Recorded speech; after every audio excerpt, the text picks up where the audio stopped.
Hi, welcome back to the Gabby and Courtney Show. Today we'll be discussing Case 3, Cloning to Bring Back a Child. Case information. Catherine Gordon's 17-year-old daughter Emily was killed by a drunk driver and wishes to bring her back to life. She heard news of a sheep, Dolly, being cloned, and so she had some of her daughter's cells frozen for a possibility for one day to clone her daughter. Gordon states that she knows that it would not be her daughter Emily, but more like her twin sister. She fears that technology will not be available in time for her to clone Emily. For now, she is 42.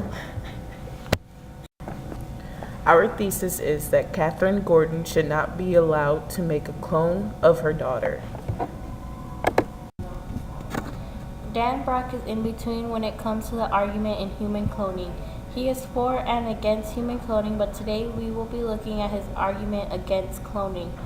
More argument against cloning. Number 1, cloning denies the right to have an unique identity. Number 2, cloning also denies the right of ignorance about one's future or the right to an open future.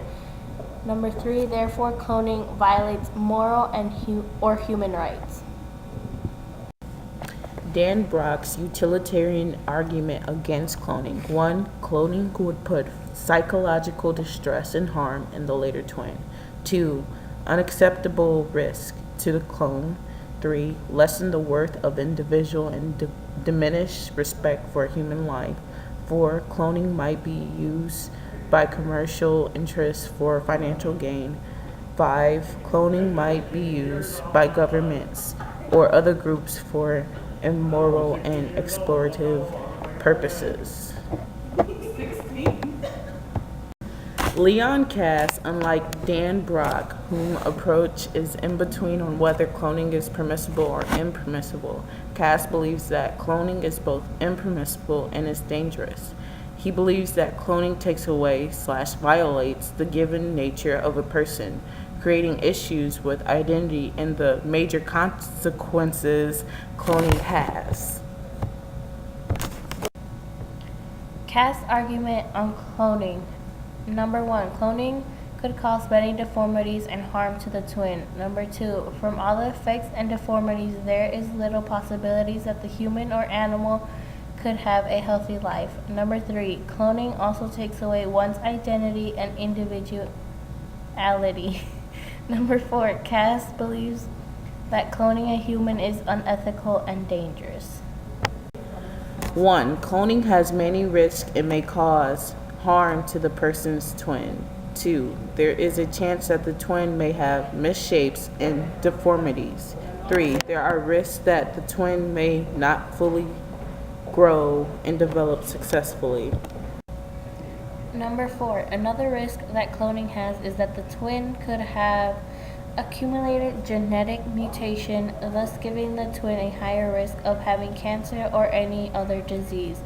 Cloning has a high risk of deformities. There is little possibility that the twin will have a healthy life. Number 6, therefore, causing unnecessary harm to the clone is impermissible. Number 7, human cloning would produce psychological distress and harm to the twin later in their life. Number 8, Miss Gordon may have this misconception that the cloned twin will be just like her daughter Emily. Number 9, cloning does not guarantee that the twin would have similar traits as the original twin. Number 10, thus lessening the chance for the twin to have an open future based on the expectations from their peers.